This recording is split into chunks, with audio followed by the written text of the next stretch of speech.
Hey guys, this is Timebreaker Saiyan. Welcome to my channel. This is part 2 of What If Deku Had Venom. If you guys enjoy this what if and want to see more of this, comment below and let me know. The like goal for this video is 10 likes, so like this video to let me know that you're interested in this series and you want the next part, and go ahead and check out other what ifs in the channel before we start. And if you want to support me, and you can donate to me on my Cash App if you want. Anyways, let's start this video. Chapter 4, Tell Me the Truth. The heroes were once again called for a meeting concerning Venom. It just doesn't make sense, said Midnight as they sat around a table. First, he attacks cops, then he saves a girl from being mugged, bites people's heads off, and now saves hostages.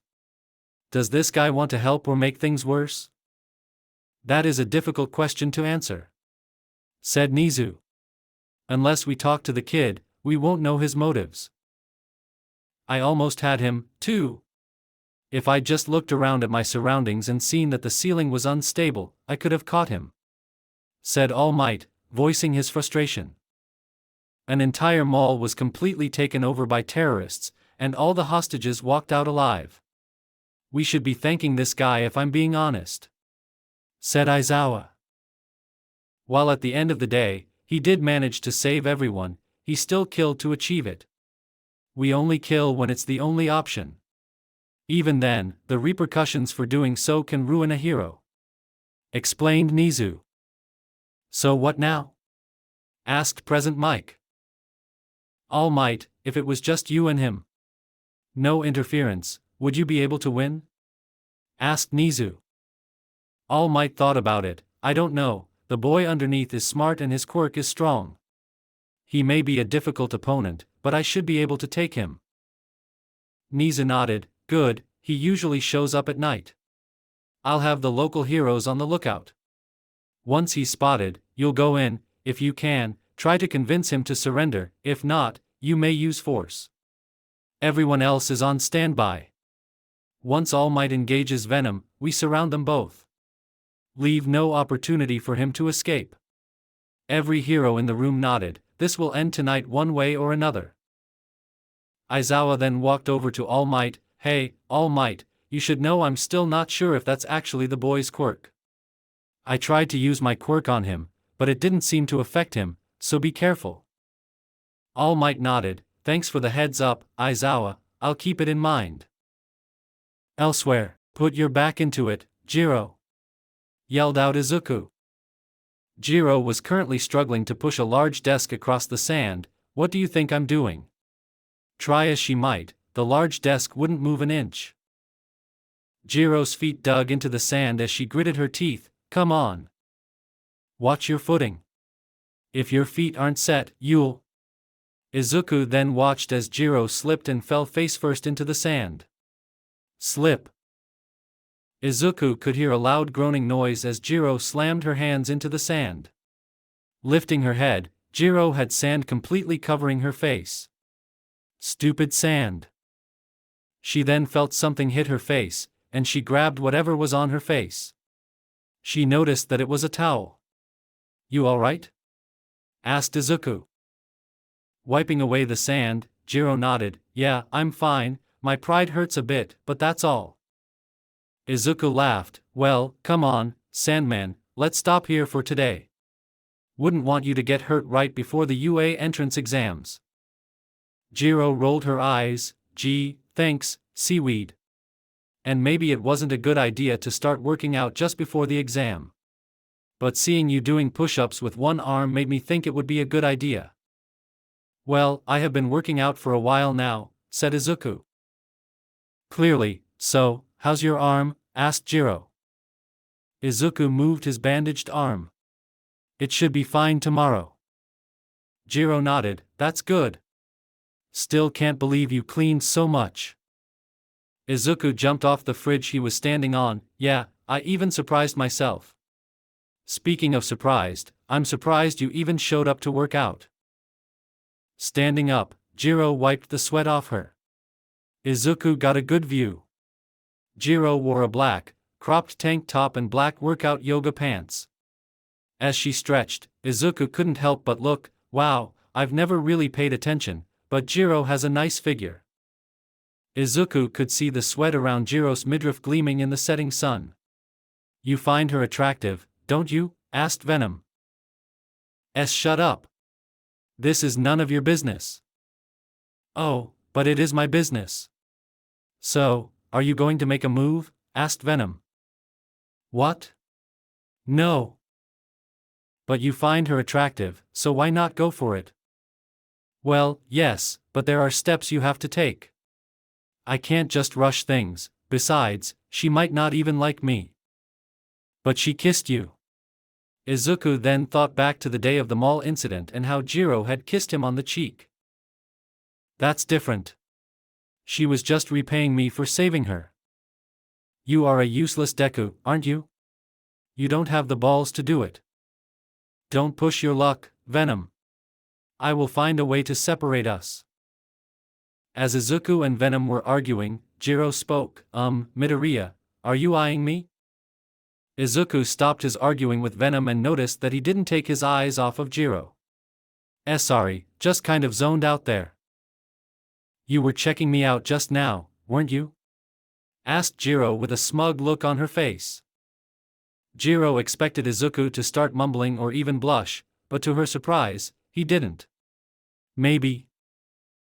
Blinking a couple of times, a small blush formed around Jiro's cheeks. There's not much to check out, though. I mean, look at me. Jiro was self-conscious about her body. She didn't have the huge boobs that all the boys liked or the hourglass figure. In comparison, Jiro thought she was unattractive, and it bothered her. Izuku raised an eyebrow. What are you talking about? You're pretty cute if you ask me. Jiro turned to Izuku with a blank look on her face. You serious? Izuku nodded. Yeah. I mean, every person has their type, right?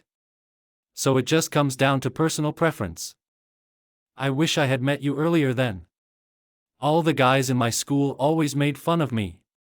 As you can see, I don't have the best body, said Jiro, as she thought back to all the teasing she had to endure. Well, fuck those guys, they clearly don't have good taste then. I, for one, think you're pretty cute. You're a bit of a tomboy, but that's another good thing about you. You don't take anyone's shit, and will fight for yourself and others, said Izuku. Wow, no one's ever told me that. Thank you, Midoriya. It means a lot to hear that. Izuku nodded. Now, how about helping me up? I think it's time to go home. Reaching out, Izuku offered Jiro a helping hand. Grabbing his hand, Izuku pulled Jiro up. I'll walk you to the station. The two then walked towards the station. They had a few minutes before Jiro's train arrived, so they spent most of that time talking.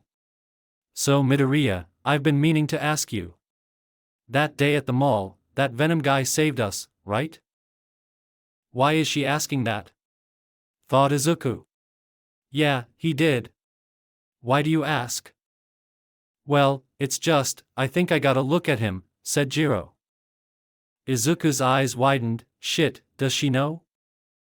If she does know, we will do something about it. Izuku could feel Venom was getting ready to strike. No, you won't.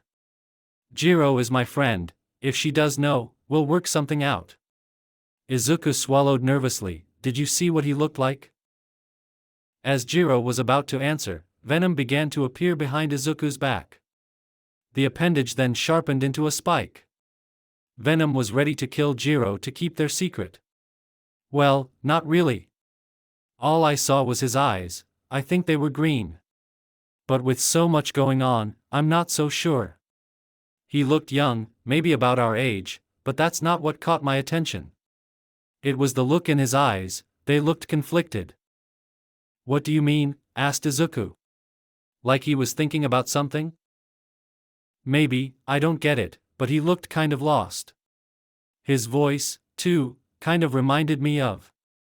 However, before Jiro could finish the sentence, the train pulled into the station. At the same time, Venom put away the spike. Jiro got up from her seat. Looks like my train is here. I'll call you after the UA entrance exam tomorrow. Oh, right. Izuku watched as Jiro walked towards the train. "Hey Jiro." She looked back. "Good luck." Jiro smiled, "Thanks." Izuku waved as the train pulled out of the station. "Izuku, she knows." "You don't know that," answered Izuku. "Don't be stupid, Izuku. We cannot risk her finding out about us. If she does, what's stopping her from turning us in?"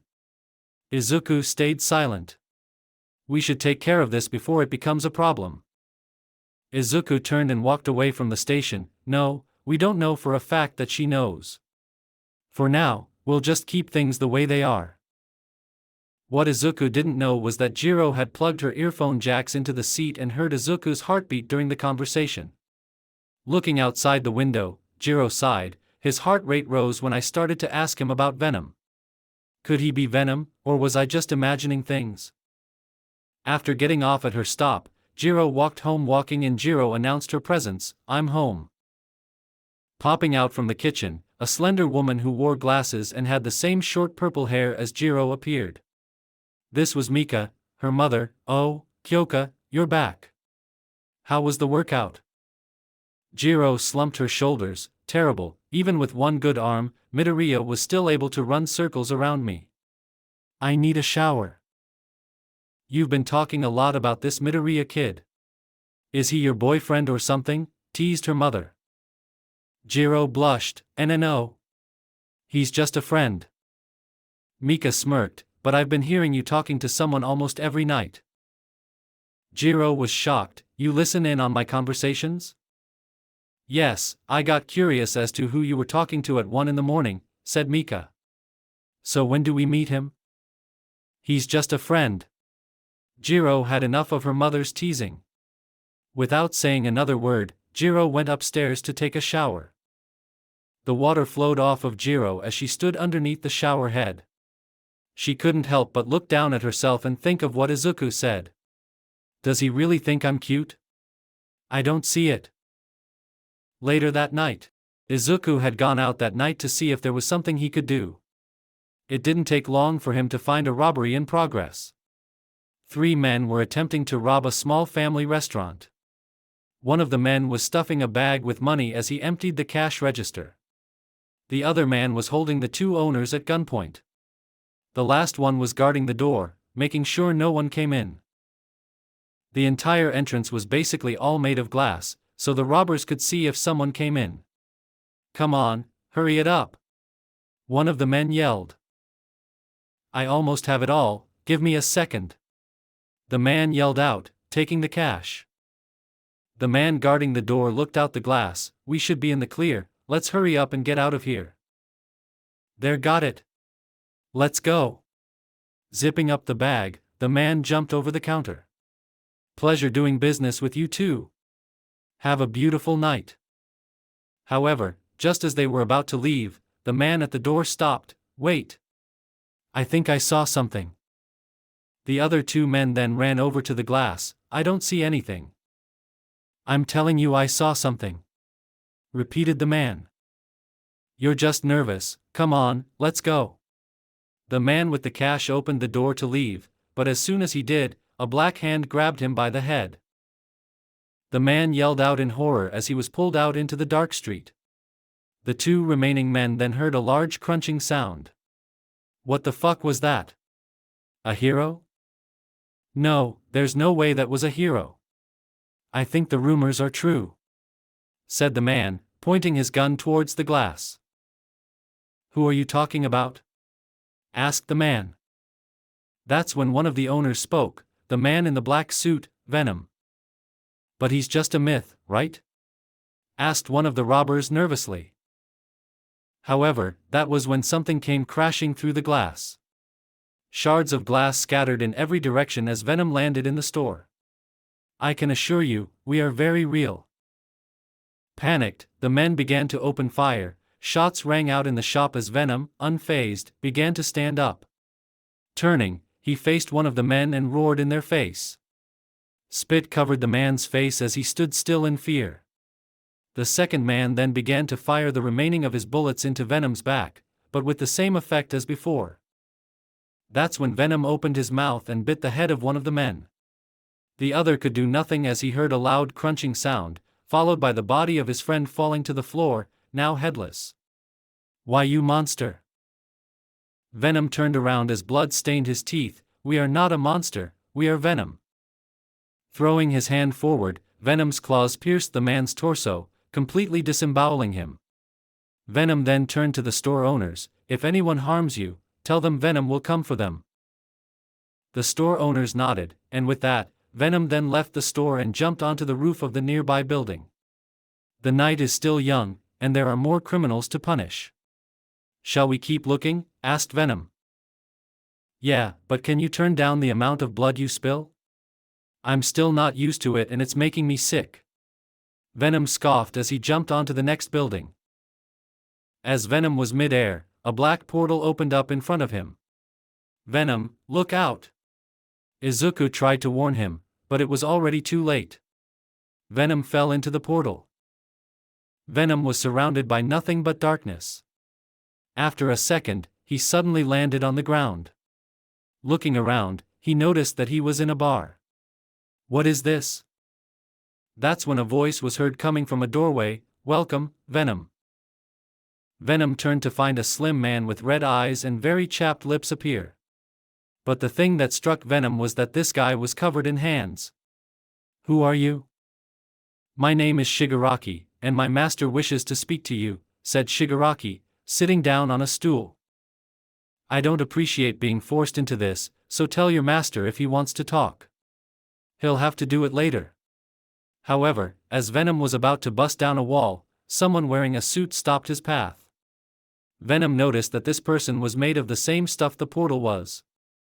"Move, unless you want to die." "Sorry, but we have to insist that you stay," said Shigaraki. That's when Venom turned around and, faster than Shigaraki could react, a tentacle grabbed him and pinned him against the wall. "Do you think you have the strength to stop me?" asked Venom. Shigaraki could feel the tentacle begin to squeeze him. "I thought it would end up like this. If you won't talk this out, then we'll have to use more direct measures." Reaching out, Shigaraki managed to touch the tentacle. Venom watched as it began to turn gray and decompose. "Venom, cut off your tentacle now. He has some sort of weird quirk." With his other arm, Venom raised it high and turned it into a blade. Throwing his arm down, he sliced off the piece that was deteriorating. Venom looked at his now severed arm. "You're going to regret that." Shigaraki saw as the stub began to regrow into a hand. Shigaraki readied himself, but just as the two were about to run at each other, a voice was suddenly heard from a monitor. Now, why don't we all just sit around and relax?" Venom turned to the monitor. "So you're the boss, huh? You have 10 seconds to explain who the heck you are and what you want. If we find your answer displeasing, your pet here is going to lose an arm." A small chuckle could be heard coming from the monitor. "You're just like the reports say you are. In simple terms, we wish to hire you. You see, we work in extermination, and we would like your expertise on an upcoming job. We will pay handsomely." Venom scoffed. "You think money is going to sway us? Sorry, but no, go find some random person on the street." Venom then turned around to leave. But as he did, the person on the other side of the monitor spoke. "Really, that's too bad. Here I was going to offer you something you want." Venom stopped. "How would you know what we want? An individual like you doesn't just go around biting the heads off of people for no reason. There's a reason behind these killings. You have a goal. And I can help you achieve your goal. My reach is far and woven into every aspect of society. Join us for this one job and you will have access to it all." Now the person had Venom's attention. "So what's this job exactly?" asked Venom. "That, we cannot say. We just need your assurance that you will help us. I can even pay you up front. Kurogiri, if you will." Just then, a small portal opened up in front of Venom. Something then fell into his hand. "What is this?" Venom looked at the flash drive. "That, my friend, is the list of all the pro heroes that are hunting you. It includes names, addresses, and most importantly, their quirks. I assume that information will come in handy to you? Asked the man. Venom smiled. All right, you got yourself a deal. So when is this job? We'll call you the night before the job, so be this. Shigaraki then tossed a phone at Venom. Keep that nearby. Venom nodded. Then that concludes our negotiations. Pleasure doing business with you.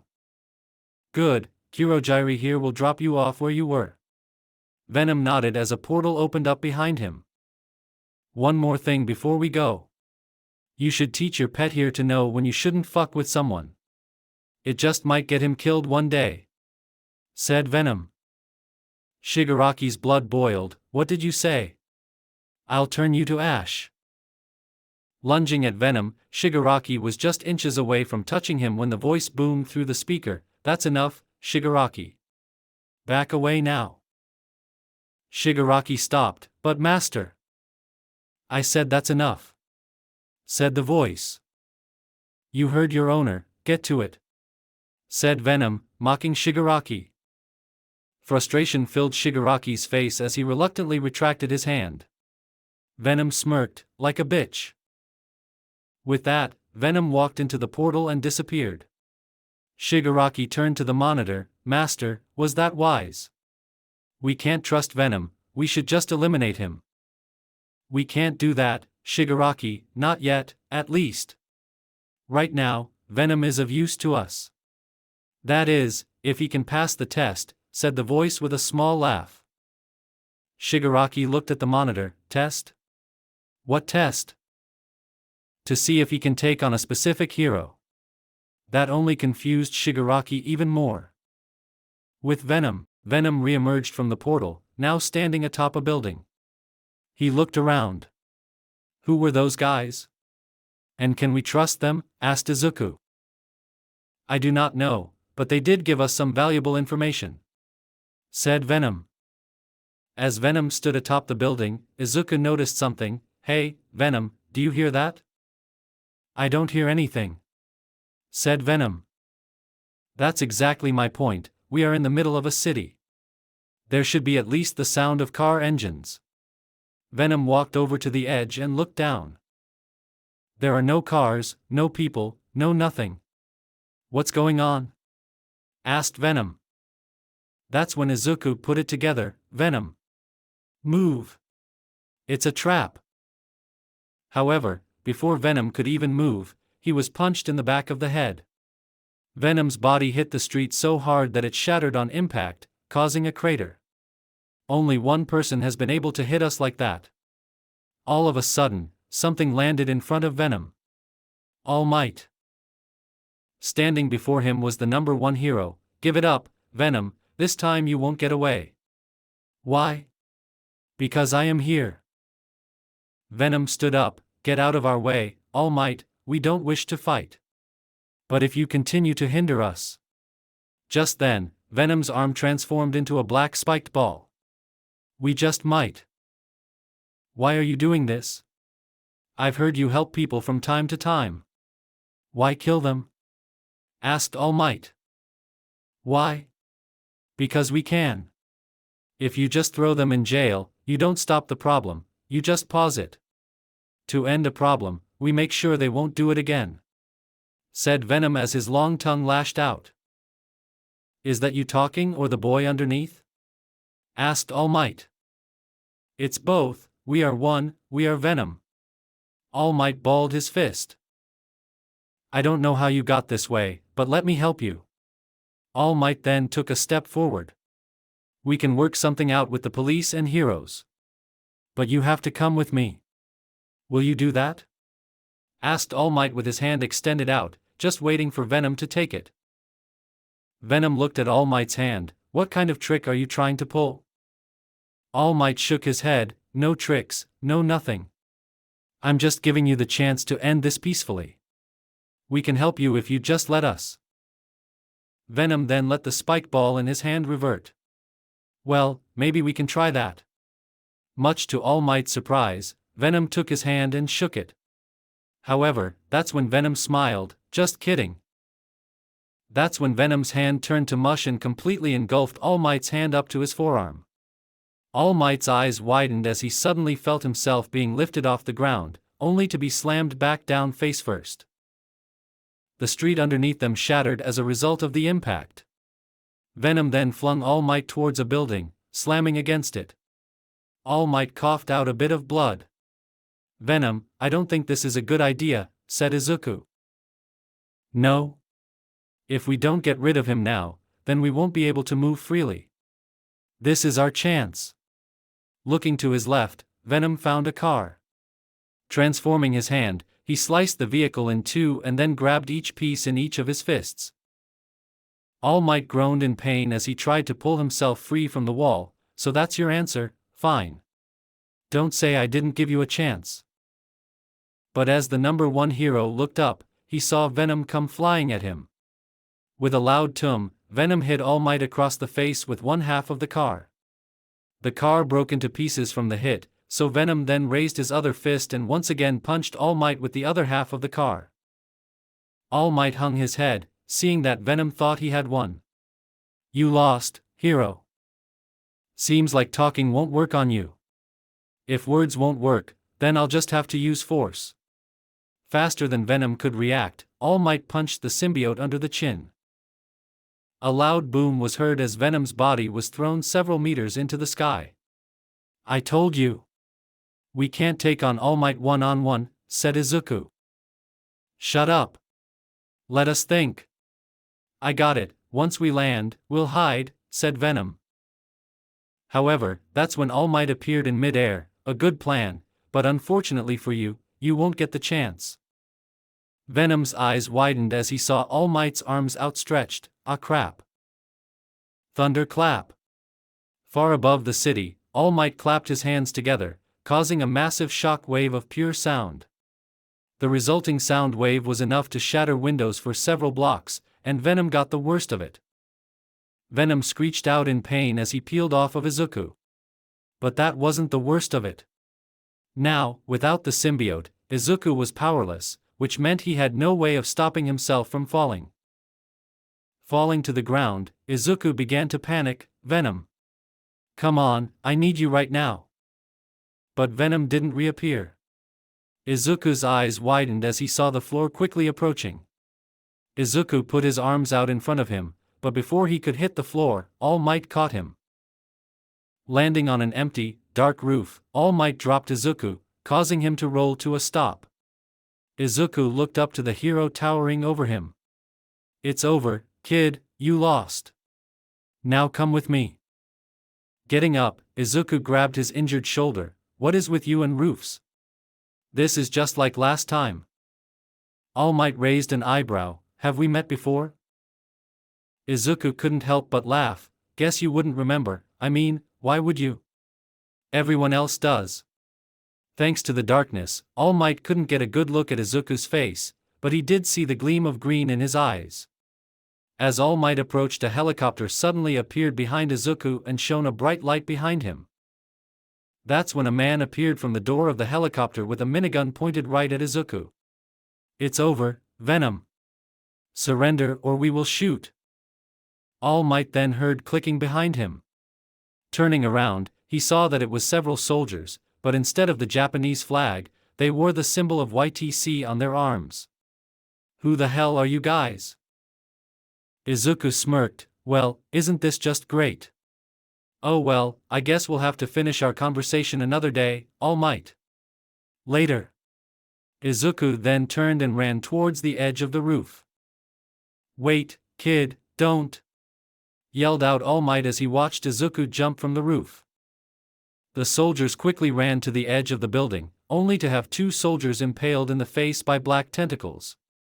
"Shit, open fire," one of them yelled out. The remaining soldiers all began to fire. The helicopter moved into position and fired down the side of the building. Venom is on the move. I repeat, Venom is on the move. With bullets whizzing by, Venom once again surrounded Izuku. "Good to have you back, Venom." "I was starting to get worried," said Izuku. Landing atop a car, Venom smiled. "It's good to be back, but that blast almost killed us. Right now, we are weak if we don't get out of here."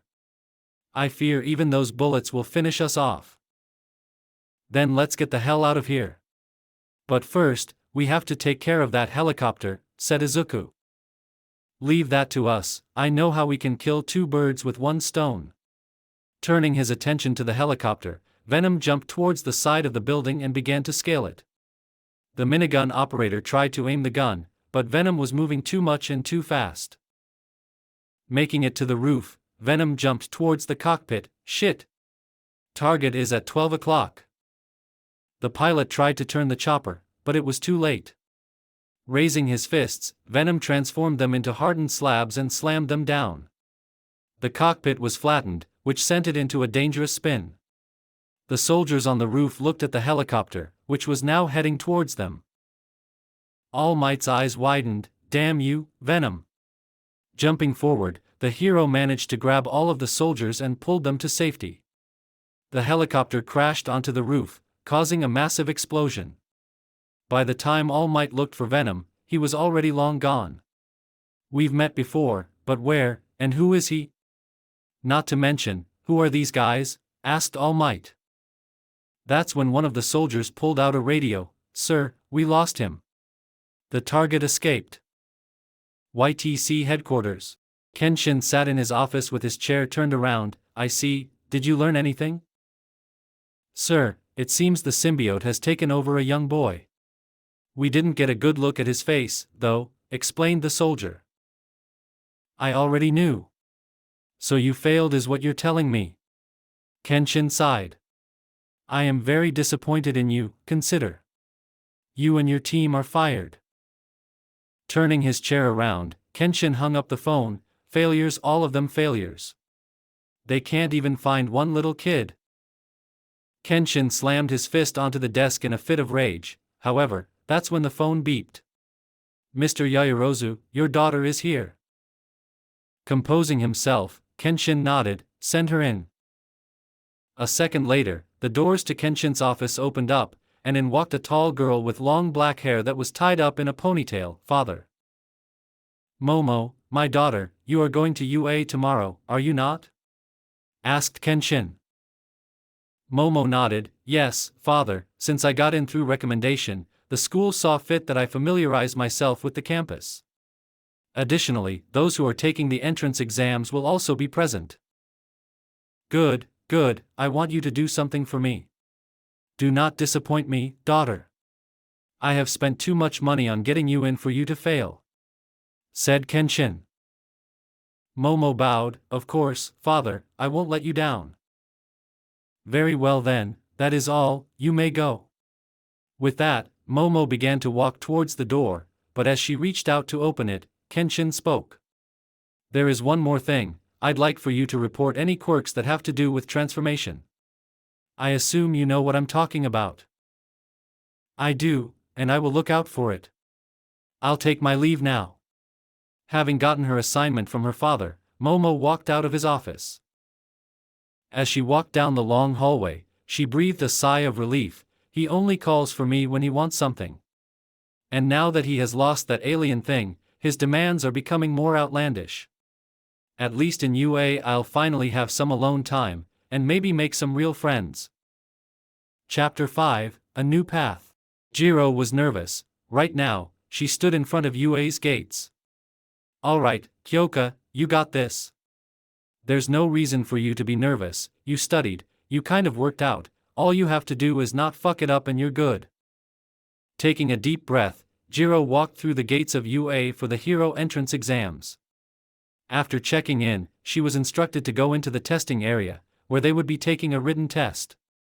Jiro wouldn't consider herself a genius, but she was by no means dumb or lazy. In her middle school, she often ranked pretty high up.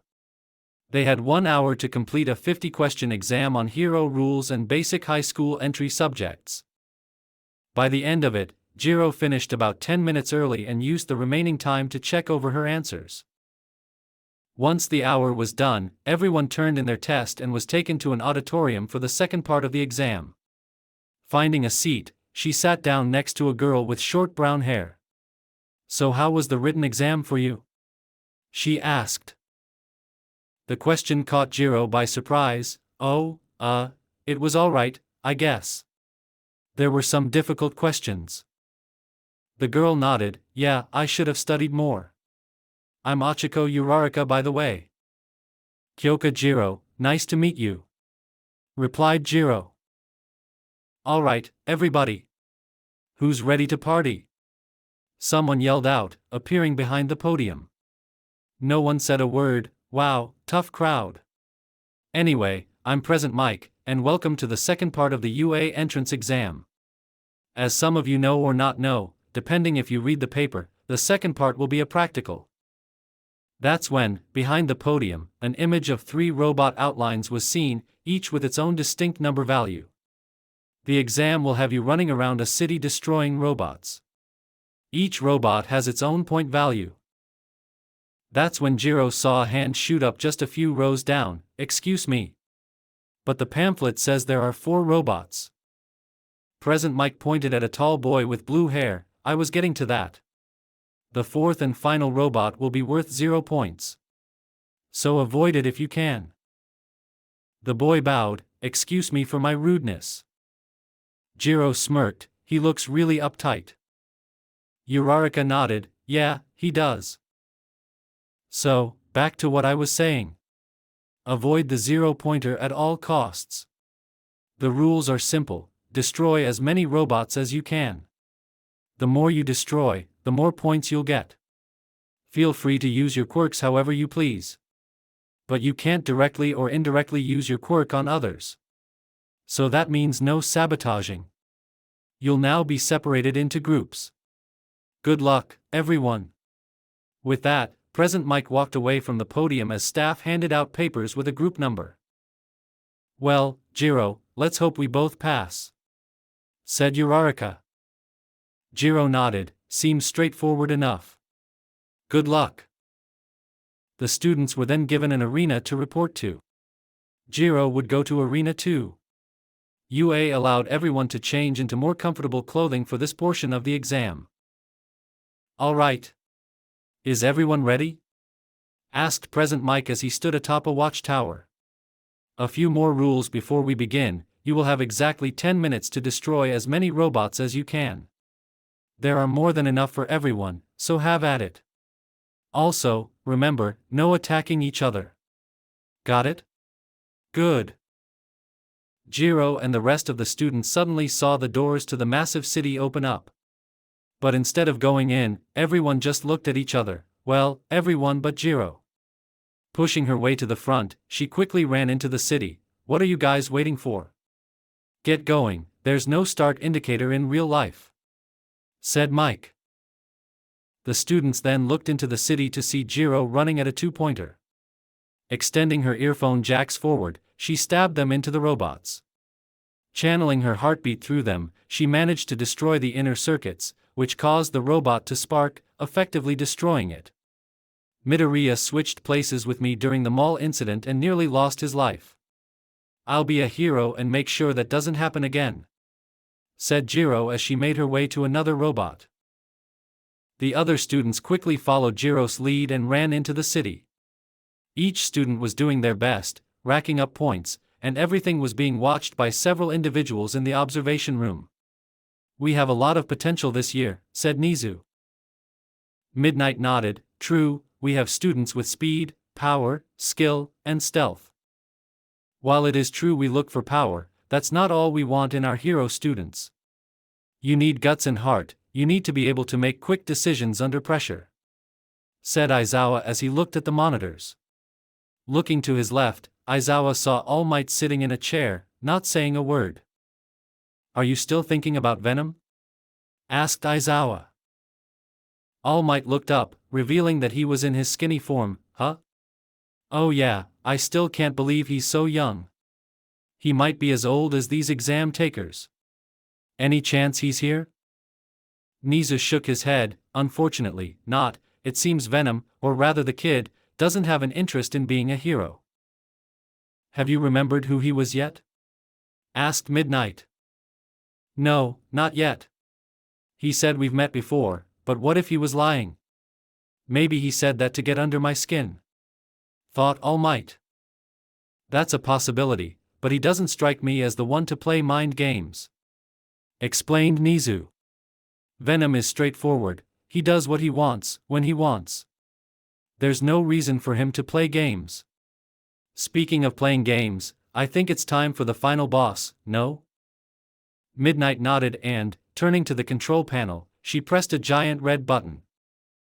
Back in the city, Jiro was exhausted. She had been running around the city trying to rack up the points. But after 8 minutes, she managed to destroy a few robots for a total of 35 points. "I still need more points, it might not be enough," said Jiro as she leaned against a pole. However, as she was resting, the ground beneath her began to shake violently. "What's going on?" That's when it appeared, from the center of the city, a massive robot, several stories tall, began to rise from the ground. At its max, the Titan dwarfed the buildings around it. It then swung its massive arm, destroying a building in the process, and sending pieces of said building flying at the students. Jiro's eyes widened as she noticed a piece of wall flying at her. Ducking down, it narrowly missed her as it slammed against the wall behind her. "You know, maybe I shouldn't mess with that." Jiro was not alone in making that decision. Several other test takers quickly began to run away from the Titan as it made its way towards them. However, just as she was going to be in the clear, Jiro heard something. Help me." Turning around, Jiro looked through the crowd of people running to see a brown-haired girl stuck underneath a slab of the destroyed building. "Oh, you gotta be kidding me." Uraraka tried desperately to free herself, but nothing was working. Her quirk, zero gravity, allowed her to float anything she touched with all 5 fingertips. But she had overused it, causing nausea. Help me." She pleaded out as students ran past her, but no one came to her aid. "Sorry, Mom, sorry Dad. I wanted to become a hero for you guys, but now, I don't think I'll make it." Just as Uraraka was about to give up hope, a voice called out to her. "Hey! You alright?" Looking up, Uraraka noticed that it was Jiro. "I am here to help. Anything hurting?" "My ankle, I think it's broken." Uraraka then looked behind her to see the Titan robot rumbling toward them, destroying everything in its path. "Leave, the robot is almost here, it's going to flatten you," said Uraraka as Jiro tried to lift the slab off of her. "And no way. I'm getting you out of here," said Jiro as she strained herself. Unable to lift the slab, Jiro got another idea. "Cover your ears, this might get loud." Uraraka nodded and did as she was told. Jiro then stabbed her earphone jack into the slab and began to channel her heartbeat through them. With a loud tum, the slab split into tiny fragments, freeing Uraraka. "Alright, let's go." Jiro then grabbed Uraraka and threw her arm around Uraraka's shoulder. "Thank you," said Uraraka as they made their way toward safety. "Don't thank me yet," explained Jiro, "that Titan is still on our asses." The massive robot rolled its way down the main road towards the 2 girls. Jiro's eyes widened as it suddenly began to reach out for them. Ah, hell. Closing her eyes, Jiro braced for the impact. And in that second that she thought it would all be over, Jiro could only think of Izuku. The Titan reached out for the 2, but just as it was inches from grabbing them, a loud buzzer was heard. "Time's up. I hope you all got enough points. Those who are injured, please stay where you are. We will bring someone over soon." Jiro sighed as she slowly lowered Uraraka onto the sidewalk. Man, that was close. Now sitting on the floor, Uraraka grabbed her ankle. "Sorry for making you help me, and sorry if I was heavy." Jiro shook her head. "It's fine, just glad we are both safe." She then looked at Uraraka. "You were kind of heavy, must be because of that rack." "Damn, I'm jealous." Jiro instinctively compared them to her own, and well, there was no competition. In the end, they are just lumps of fat, but still. Would Midoriya like me more if they were bigger? Jiro's face turned slightly red as she thought back to when Izuku said she was cute. "Oh my, your face is a bit red." Are you all right, dear? Asked an old woman with a walking cane. Oh, yeah, I'm fine. It's her you should be worried about. I think her ankle is broken, said Jiro, motioning towards Uraraka. Let me see. The woman then checked Uraraka's ankle. It doesn't seem to be broken, but it is sprained. Don't worry, though, I'll patch you right up. The woman then kissed Uraraka on the cheek, and almost instantly, the injury healed. Wow! That's amazing. Wait, are you recovery girl? That's right, here, have some gummy bears. My quirk uses your body's natural response to heal, but it also makes people really tired. Explained recovery girl. Uraraka nodded, thank you so much. With that, recovery girl walked away from the two to treat others. Stay here and rest. If we're lucky, we might see each other again in the hero course, said Jiro. Yeah, thanks again for all your help, said Uraraka, bowing slightly. Don't mention it, see ya. Jiro then walked away to change. Going into the lockers, Jiro changed back into her middle school uniform. As she was walking out of the locker room, she pulled out her phone. Now I have to wait an entire week to find out if I got in or not. This is going to be nerve-wracking. Maybe I should call Midoriya. Now standing outside of UA's gates, Jiro began to dial Izuku's number. As it was ringing, Jiro watched as a long black limo drove by. Sitting in the very back with the windows down was a girl with her hair tied back in a ponytail. For a brief moment, Jiro and the girl's eyes met. I didn't see her during the exam. I wonder who she was. Hey Jiro. Earth to Jiro, you there? Asked Izuku through the phone. Jiro snapped back to reality. Oh, sorry about that, just got distracted.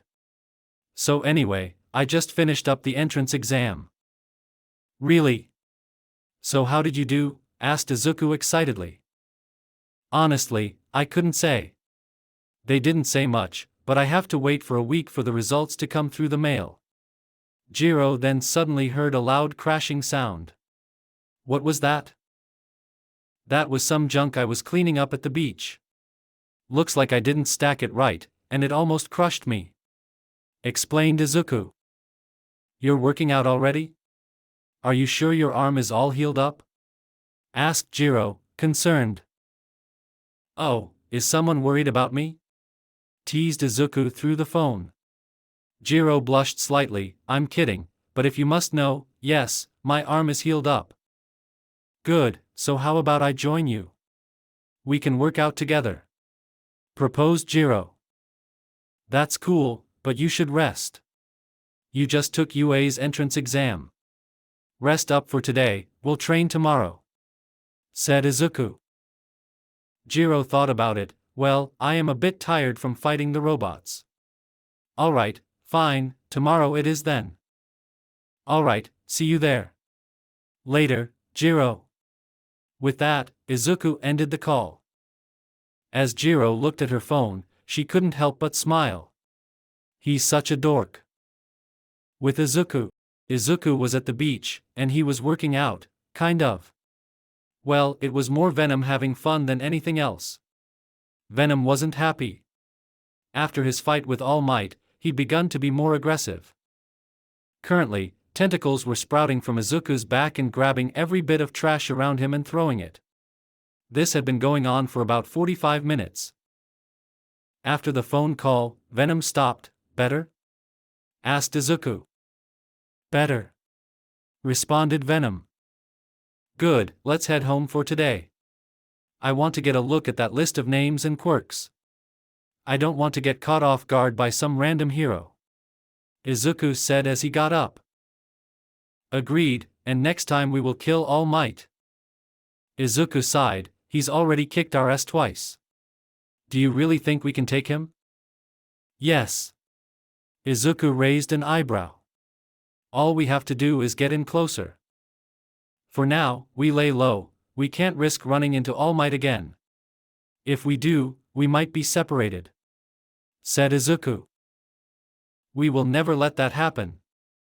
Good, glad to hear we are on the same page. Come on, let's go home. I'll buy some chocolate on the way home.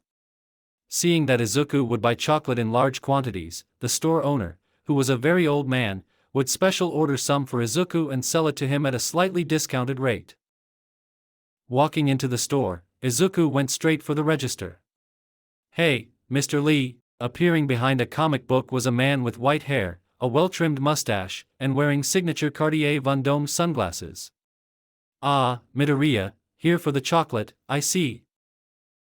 Izuku nodded. "Yes, sir, Mr. Lee." "Excelsior! It's in the back, just let me grab them for you." With that, Mr. Lee went off to grab Izuku's order. As Izuku was waiting, the door chime suddenly rang, signaling someone's arrival. "Heads up, we got company."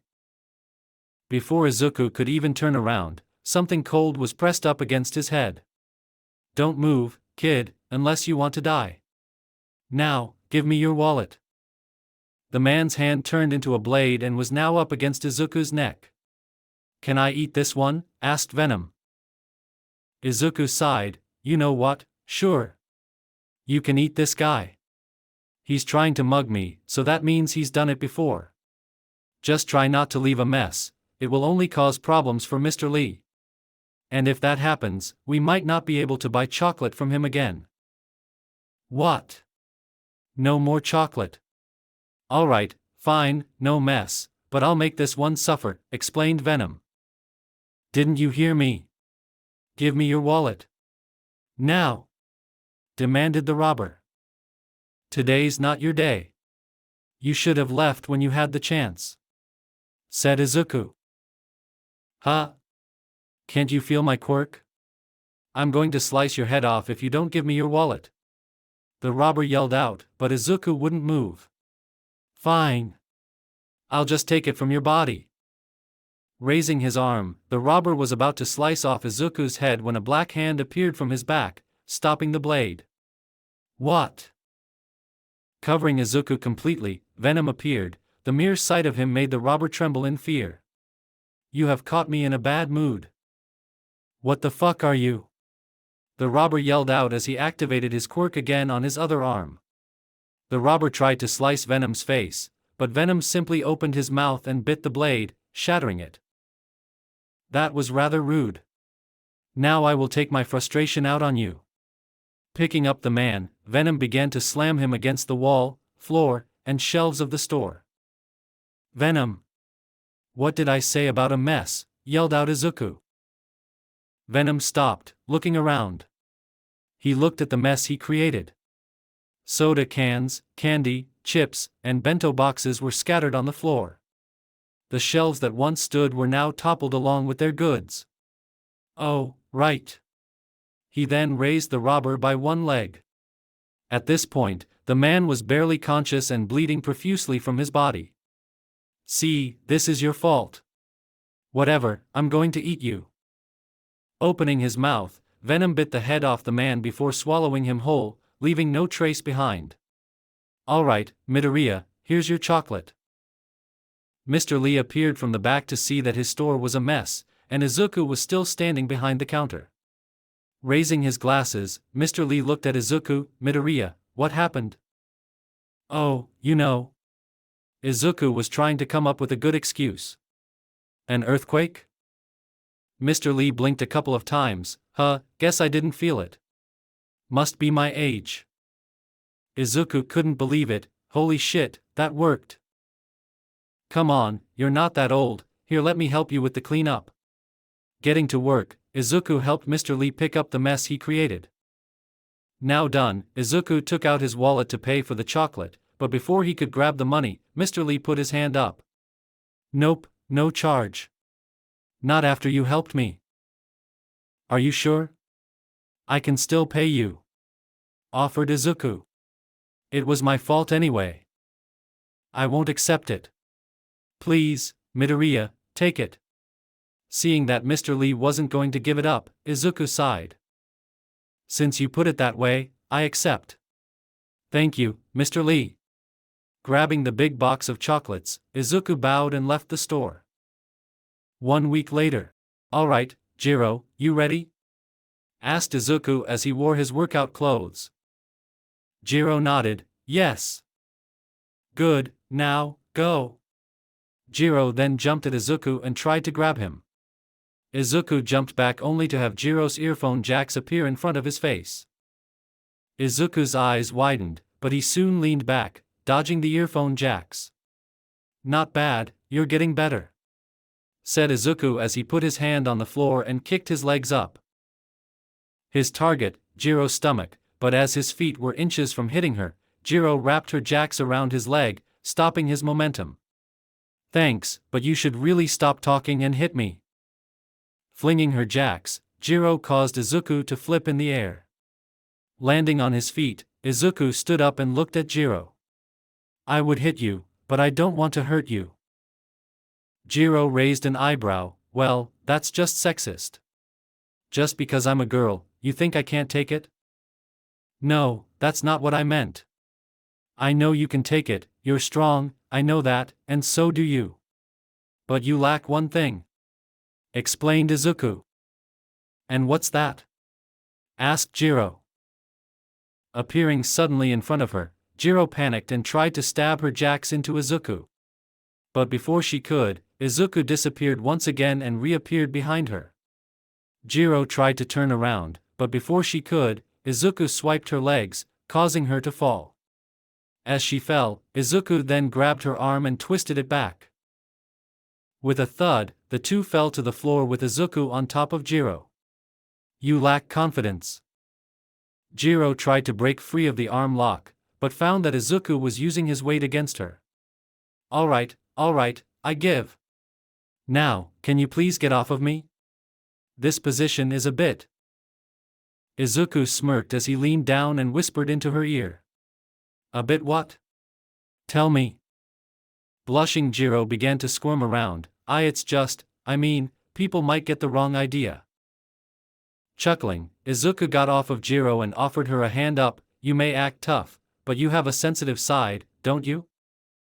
Grabbing his hand, Jiro pulled herself up. Shut up. Izuku put his hands up. Alright, I'll stop. So, any word from UA yet? Jiro walked over to her water bottle. No, not yet. It's been a week, so the notice should come any day now. That's when it happened. Jiro suddenly got a call on her cell phone.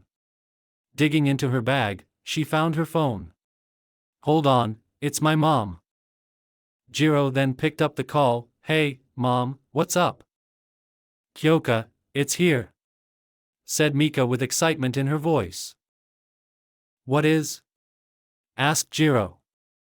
The results for UA. It just arrived. Jiro's eyes widened. Speak of the devil. Alright, I'll be home soon, don't open it, said Jiro as she hung up the phone. Looks like the results are in. Really? That's pretty convenient. So I guess you'll be heading home? Asked Izuku. Jiro nodded. Yeah, I need to see if I passed or not. Although I'm really nervous. Hey, I'm sure you did amazing. Just be more confident in yourself, said Izuku with a smile. Seeing Izuku's smile calmed Jiro down. Thanks, Midoriya. I know this is going to be a bit weird, but I would rather open it with you there. For some reason, you calm me down, and with you there, I'd feel a lot better. Are you sure? I don't mind, but what about your parents? Asked Izuku. Jiro shrugged. They won't mind. I think. Well, if you're sure, then I'll go, said Izuku. Awesome. Let's go. With that, the two then began to pack up their stuff and head towards the station. After getting on and taking a 20-minute ride, they arrived at Jiro's stop and walked to her place. Now standing in front of a 2-story house, Izuku began to feel nervous. What's wrong? Asked Venom. You're nervous. Of course I'm nervous. A girl just invited me to her house. This is the first time this has happened, explained Izuku. Don't be a bitch and get inside already. This is just pathetic. Alright, fine, geez. For a weird alien, you sure like to criticize. Are you coming, Midoriya? Asked Jiro as she stood at the door. Snapping out of it, Izuku nodded, yeah, sorry about that. Fair warning, my parents can be a bit weird, so keep that in mind. Walking in, Jiro announced her presence, Mom. I'm home. Turning the corner, Mika appeared holding the envelope in her hands. It's about time you showed up, I was starting to. Mika stopped when she saw Izuku standing beside Jiro. Oh. Izuku bowed, it's nice to meet you, my name is Izuku Midoriya. Mika smiled, well, aren't you well-mannered? My name is Mika Jiro. Nice to meet you, too, Midoriya. Alright, enough with the formalities, you got the letter, Mom? Asked Jiro. Mika raised the letter, right here. Jiro grabbed the letter. Awesome, let's go to Midoriya, we'll open it in my room. Izuku followed, but as he passed Mika, he quickly bowed, sorry about this.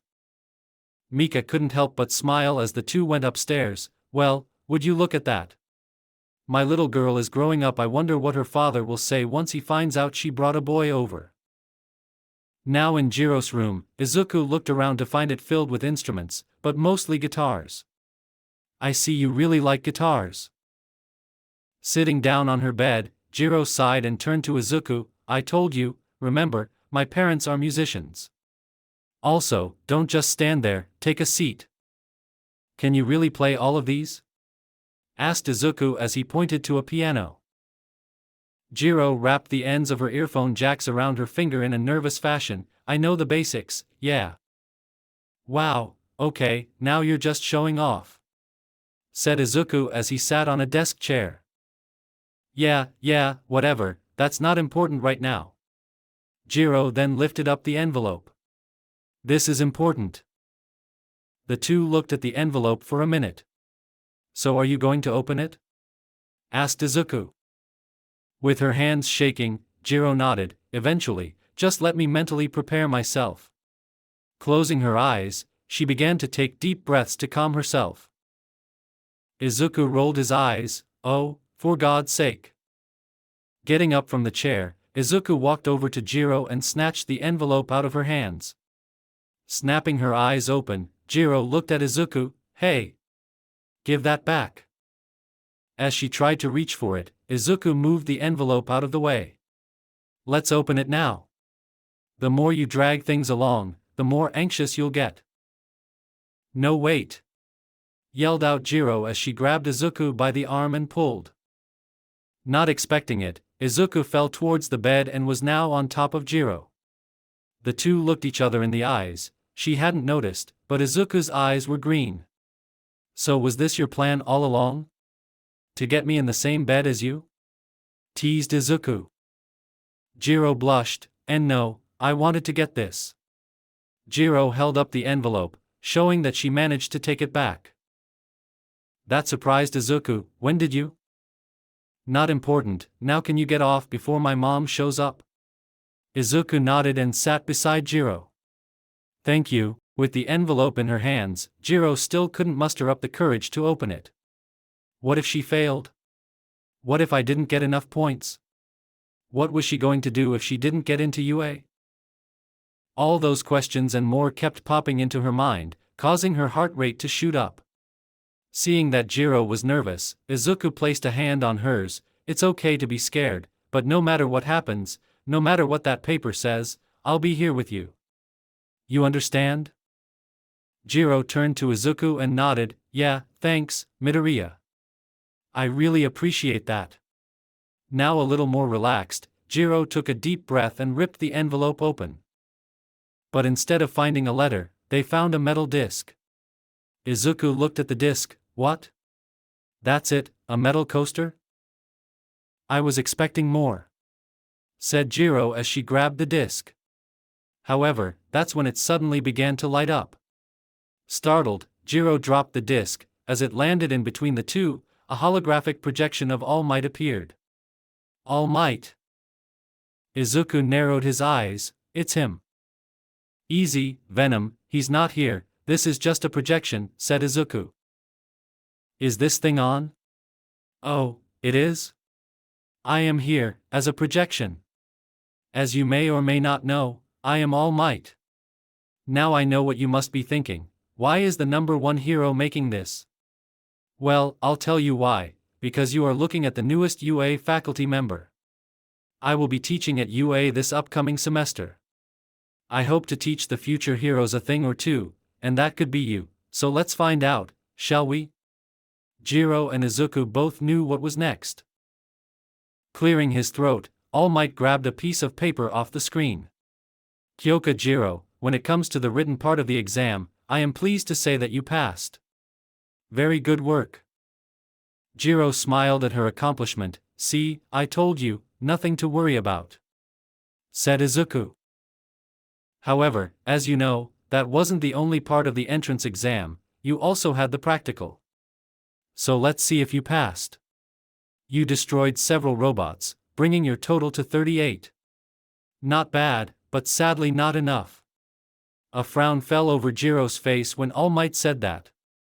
But destroying robots wasn't the only way to earn points. We also had a secret category called Hero Points. As the name implies, you get points by doing heroic acts, and you, Jiro, did. You were the only one to jump into action when the other test taker was trapped.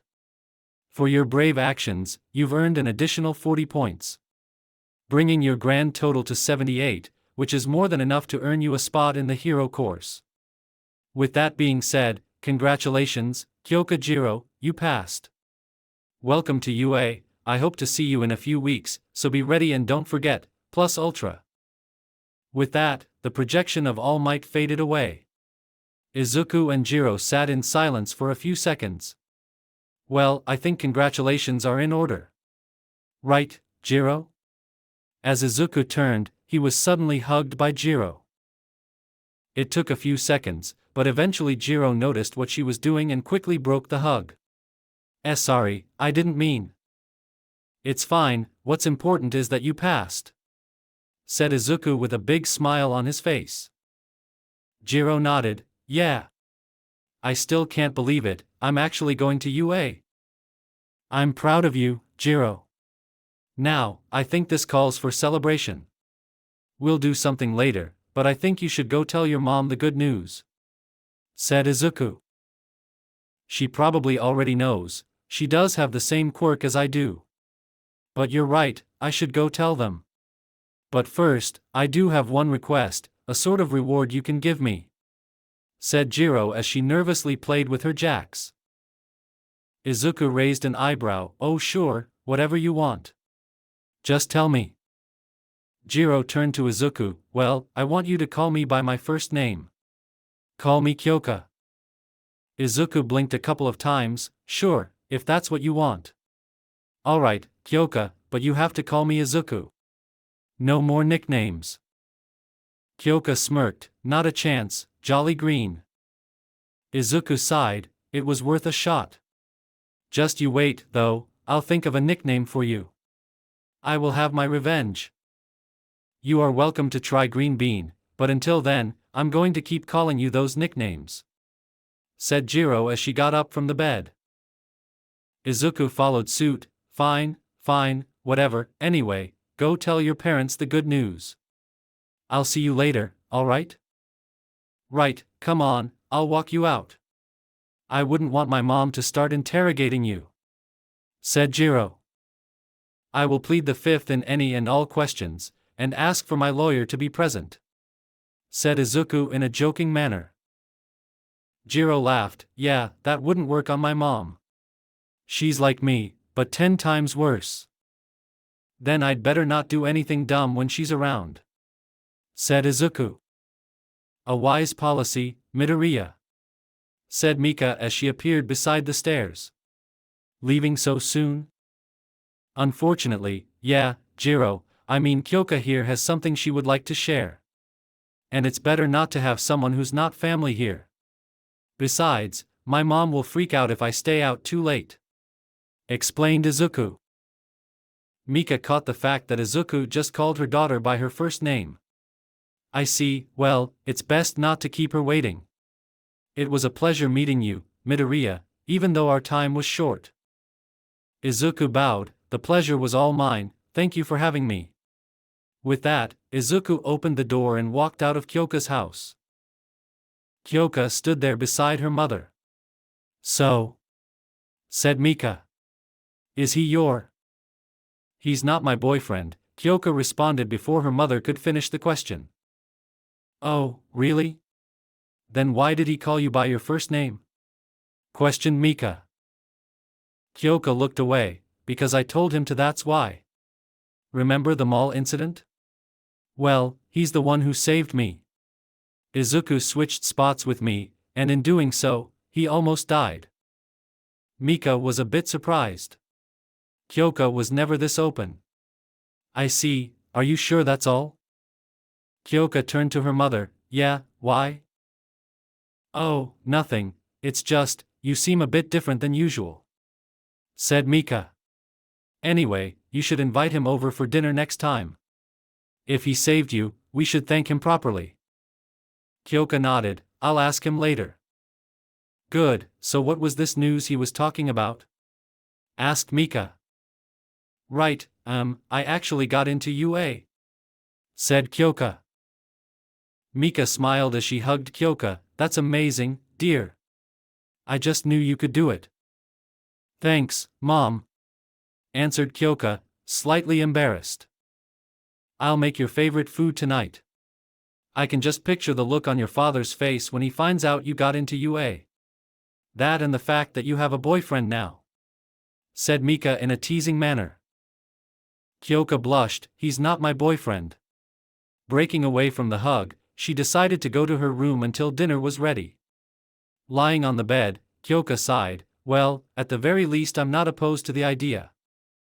As Izuku got home, he had dinner with his mom and went to his room. Once there, he walked towards his desk and turned on his computer. Venom, the drive. A black tentacle then suddenly appeared behind Izuku, holding the flash drive Shigaraki gave him.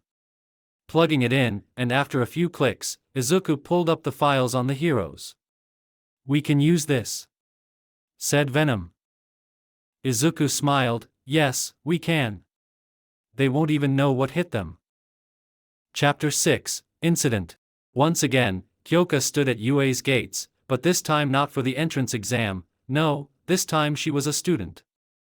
Donning her UA uniform, she walked into the school, and as she roamed the halls looking for Class 1A, she bumped into someone familiar.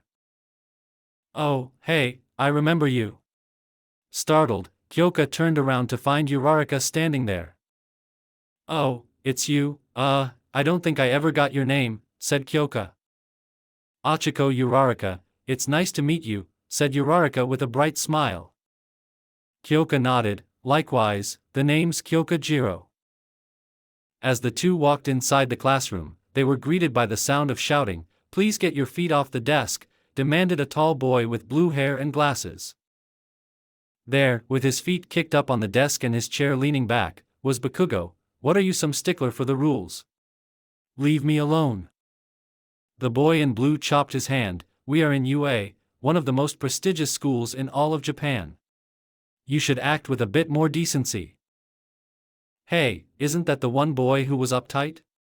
Asked Uraraka. Kyoka nodded, yeah, looks like he got into UA too. Looking around the room, Kyoka saw someone she recognized. There in the back, sitting alone, was the girl with the black hair. She's here? But I don't remember seeing her at the entrance exam. Strange. However, as the two girls stood at the doorway, a voice was heard behind them, if you are here to socialize, then you can leave now. Uraraka and Kyoka turned around slowly to find a sleeping bag on the floor. Suddenly, the bag stood up and, turning around, they saw the face of a very tired-looking man. Take your seats, class starts now. Kyoka quickly found her seat, and as fate would have it, she sat beside the girl with the black hair. The sleeping bag then walked over to the podium in front of the glass. All right, welcome to UA, my name is Aizawa, and I'll be your homeroom teacher. Now that introductions are out of the way, go get changed into your gym uniforms and meet me on the field. Everyone looked at each other, confused, did I stutter? Get moving, you have 10 minutes. Seeing that he was serious, everyone quickly went to get changed. As they changed, Kyoka couldn't help but look around at each of the girls and notice how much bigger they were. Clenching the uniform, Kyoka shook her head. Can't think about that now, besides, it doesn't matter, right? You alright, Jiro? Asked Uraraka. You look distracted. Kyoka snapped out of her trance. Yeah, I'm fine, just nervous, that's all. Hey, don't be, said a girl with pink skin, hair, and yellow horns on her head. We are in this together, Mina Ashido, by the way. Mina's right, it's the first day, I'm sure Mr. Aizawa won't do anything crazy, ribbit. Said a girl with long, straight dark green hair. Tsuyu Azui, but call me Tsu. Well, since we are all introducing each other, my name is Toru Hagakure. It's nice to meet you. Said a floating shirt. That's when the girl in black closed her locker. My name is Momo Yairozu. It's nice to meet all of you. And I do hope we get along. Now that they were all introduced, the girls looked over at the clock to see that they only had 2 minutes left. They quickly made it to the field to find all of the guys were already there, along with Aizawa. Good, now that everyone is here, we can start. However, that's when Uraraka raised her hand. Mr. Aizawa, what about the orientation? We don't have time for that. If you are serious about becoming heroes, then you will spend all of your time here learning. Bakugo, think fast. Aizawa then threw a ball at Bakugo, which he caught. What was your ball throwing score in middle school? About 50 meters. Answered Bakugo. Aizawa nodded. Good, now throw it using your quirk. See that circle, do whatever you want, just don't leave it. Bakugo smirked as he walked into the circle. Winding up, Bakugo flexed his arm and threw his arm forward, and a large explosion rippled throughout his hand. Die! He yelled out as the ball was launched into the air. Kyoka blinked a couple of times. Why yell out die? Good, with this, we can test your quirk's limits and see what you have to improve on. Turning around, Aizawa was holding a small device that displayed the distance Bakugo threw the ball, 705 meters. Whoa, this is awesome! Said a boy with red hair. Right. Do we get to use our quirks as much as we want? This is going to be fun. Said Mina, excited. That's when Aizawa raised an eyebrow. Fun, you say? Alright, how about this? Whoever gets last place will be kicked out of the hero course. 19 is a terrible number of students, I would rather have an even number.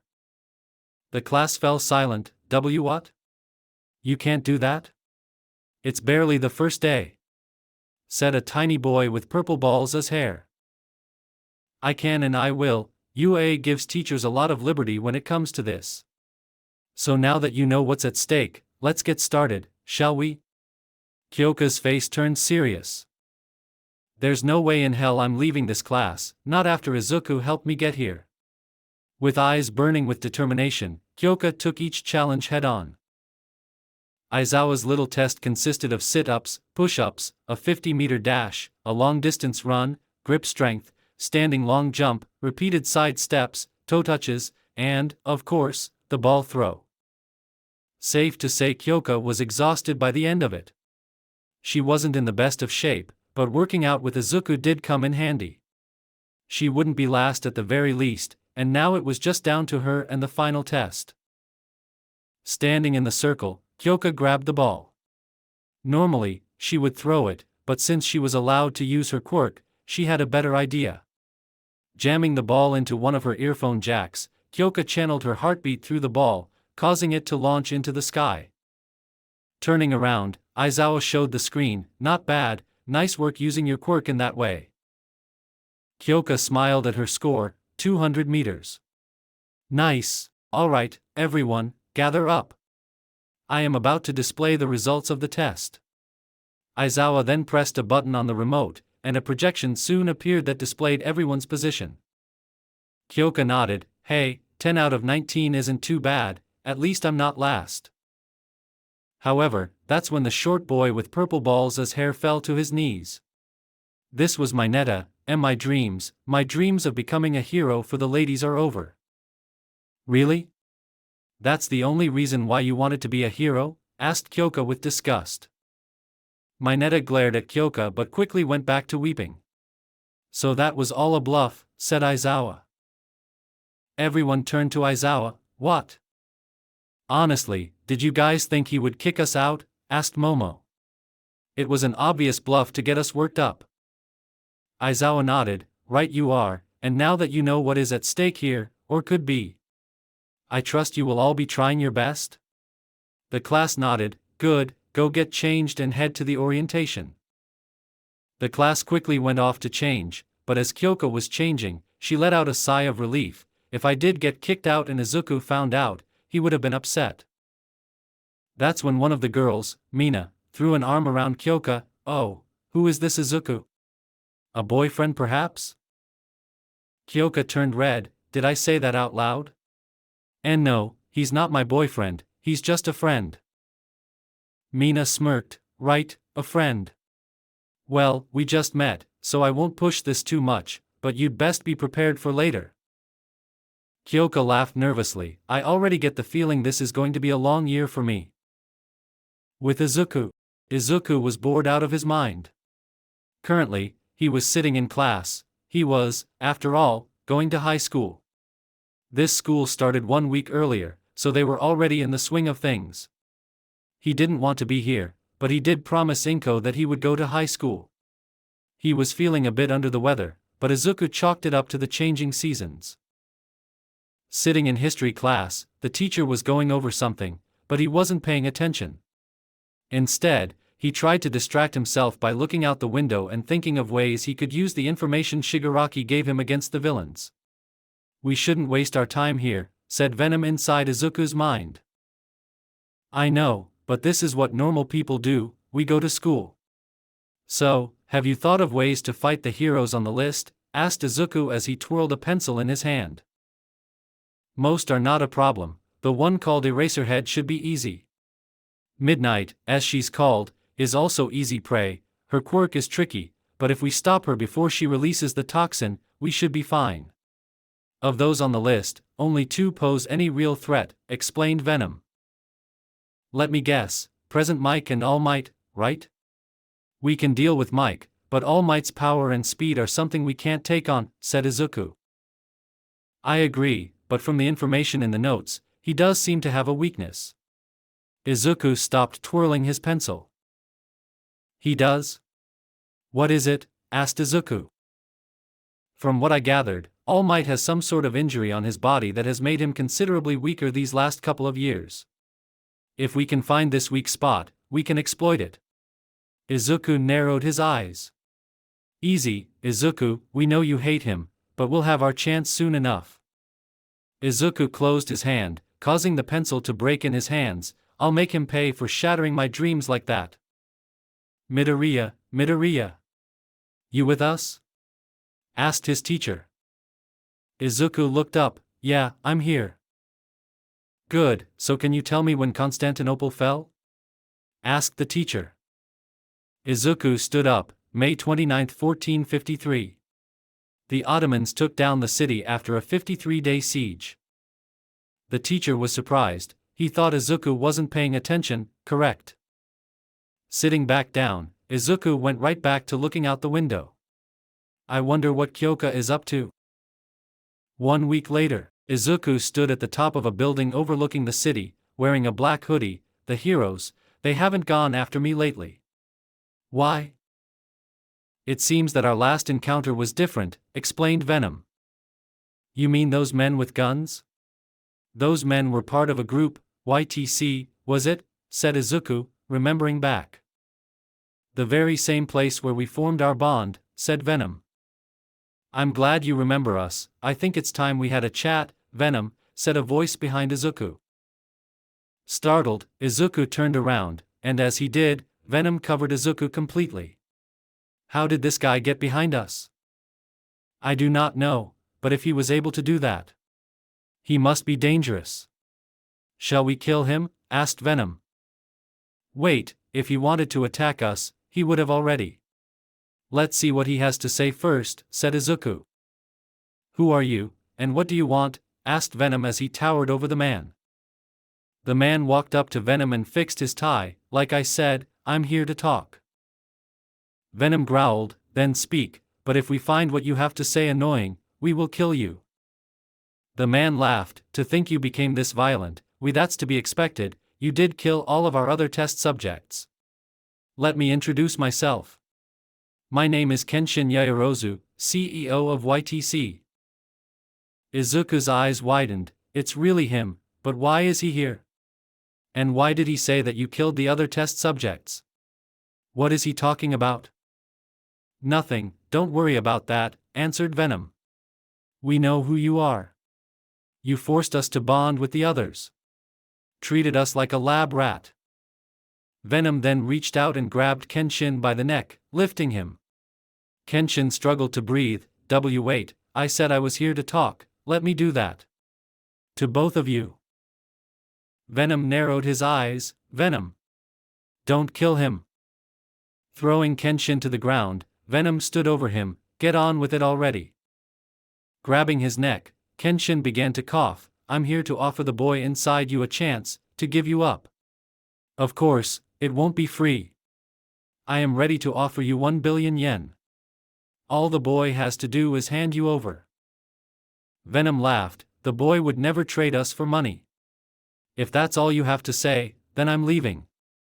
However, just as Venom was about to leave, Kenshin stood up. He doesn't know, does he? What's happening to him?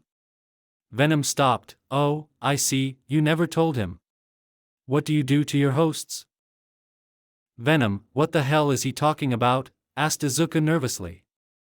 It starts off small, tiredness, loss of concentration, violent outbursts of anger, but soon the symptoms become worse. First, the liver fails, then the kidneys, followed by the lungs, and finally the heart. Kenshin laughed. You kill every host, even those with a so-called perfect host. Venom roared, causing the spit to splatter across Kenshin's face. Shut up. You know nothing. We can fix him. Kenshin smiled. We both know that's a lie, a farce you tell your host to gain their trust. In a fit of rage, Venom smacked Kenshin across the face, sending him flying back across the roof. Do not come near us anymore. If you do, your entire company will be burned to the ground. With that, Venom jumped from the roof, and as he was, Izuku finally asked, is it true, what he said, is it true? Venom stopped atop a light pole. No, they are all lies. We would never do that to you. You cannot start doubting us, Izuku, without us remembering you are nothing. We gave you power, we gave you purpose, and we can be the ones to take it away. Remember that. Let's just go home, I'd rather stick around here any longer, said Izuku as they made their way back home. However, just as they were about to go home, Izuku got a call on the phone that Shigaraki had given him. We are ready, meet us at the location we are sending you at noon. We have a job for you, is all Shigaraki said before hanging up. Now at home, Izuku didn't say a word, instead, he went straight to bed. Tomorrow, he was finally going to pay back the debt he owed. Back on the roof, Kenshin was helped up by his men. Are you okay, sir? Kenshin nodded. Standing up, he straightened his tie. I'm fine. So, did the camera work? One of the men nodded. Yes, sir, the camera on your tie captured it all. Kenshin smiled. Good, send everything to the lab and have them analyze it all. The next day, Venom was swinging from building to building to get to his designated point. A while later, he finally landed on top of a warehouse. Making his way inside, he noticed that it was empty. What is this, some sort of prank? Asked Izuku. However, as Venom looked around, a black portal opened up in the middle of the warehouse. From it appeared Kurogiri. Venom, good, you're here. Please follow me, I will take you to the hideout. Nodding, Venom walked into the portal and once again found himself in the bar. Shigaraki sat on a stool. I thought you wouldn't show up. A deal is a deal, and we don't break our word. Now tell us, what are we going to do? asked Venom. We are going to take down All Might, said Kurogiri. Venom's eyes widened. Can you do it? Can you kill him? We can and we will, besides, we won't do it alone. Now, as we speak, several dozen minions are assembling. They are pawns but useful. You, on the other hand, will take down All Might along with one of my master's creations. Snapping his fingers, a portal opened up behind the villain, revealing a tall, muscular, bird-faced monster. Venom, meet Nomu. Created for the sole purpose of killing All Might. Still a bit taller than the creature, Venom could tell it was special. This thing, it was once human, wasn't it? I'm surprised you can tell, but yes, this thing was once human. But after some experiments, he lost all of his humanity and turned into this, explained Kurogiri. However, that's when Venom transformed his arm into a blade and sliced the Nomu's arm off. The monster screeched out in pain. What the hell are you doing? Asked Shigaraki, furious. It cut so easily. Can this thing really take down All Might? Asked Venom. But in that moment, Izuku noticed something. Venom, look, it's healing. Venom watched as the Nomu began to regrow its arm, and in seconds, it was as good as new. Perhaps I underestimated this thing. What else can it do? It has All Might's strength and speed, along with super regeneration, and one other quirk. With these quirks, not even All Might will be able to take him down, said Shigaraki with a smile. If it means we get to kill All Might, then let's go. It's about time we made him pay for what he did to us, said Venom as his tongue whipped around. Kurogiri, take us, ordered Shigaraki. Remember, All Might is our target, everyone else, you can do as you please. Or better yet, kill them. Nodding, Kurogiri focused and opened a portal for the several dozen minions, and then one for them. Walking through it, Venom was temporarily blinded by the light of the sun. When his eyes adjusted, he noticed he was inside a dome. Where are we? This is the USJ, one of UA's many facilities. Thanks to my sources, we found out that he would be here today along with the hero course, said Shigaraki. Kurogiri, make sure they don't leave. Disappearing in a black cloud, Kurogiri went off to do what he was told. Izuku couldn't believe it, the hero course, then that means. Looking towards the entrance, Izuku could see a group of scared kids, and in the crowd stood Kyoka. And no, we can't do this anymore. Kyoka is there. Venom, surprisingly, agreed, but if we attack Shigaraki, he might unleash that beast on us. I don't care. We have to stop Shigaraki. With Kyoka and her entire class now stood in fear as villains began to appear from the center plaza. There were attempts to call for help, but signals were being blocked. Standing in her hero costume, which consisted of a black jacket that ended at her waist and sleeves on her arms. She also wore a pale red shirt, a choker, and big boots that acted as speakers to plug her earphone jacks in. Man, I didn't think we would deal with real villains this early. Everyone, stay back, ordered Aizawa as he lowered his goggles. 13, get the students out of here. 13, another hero accompanying them, nodded, right. Mr. Aizawa, what are you going to do? Asked Uraraka, worried. Don't worry about me, I've got a few tricks up my sleeve for situations like this. Now go. Aizawa then jumped down the stairs and towards the villains. Aizawa was taking down several villains at a time thanks to his quirk that erased other quirks. That, and combined with his superior fighting style, he found himself taking on a large number of enemies and winning. As he fought, however, he caught a glimpse of Venom. Aizawa's eyes widened. What is he doing here? Did Venom join them? As he took down the few that remained in the plaza, he then turned his attention to Shigaraki. Wow, most impressive, Eraserhead, you managed to take down my pawns. But you won't be able to take down my secret weapon. Eraserhead, meet Nomu, specifically designed to kill All Might. Nomu, kill him! The Nomu roared as it stomped its way towards Aizawa. He tried to use his quirk, but found that it didn't even slow down.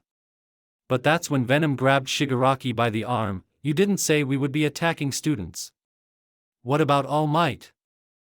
He's supposed to be here, you will wait until he shows up, said Shigaraki. Venom growled, we don't take orders from you. Annoyed, Shigaraki tried to reach for Venom, but Venom quickly jumped back.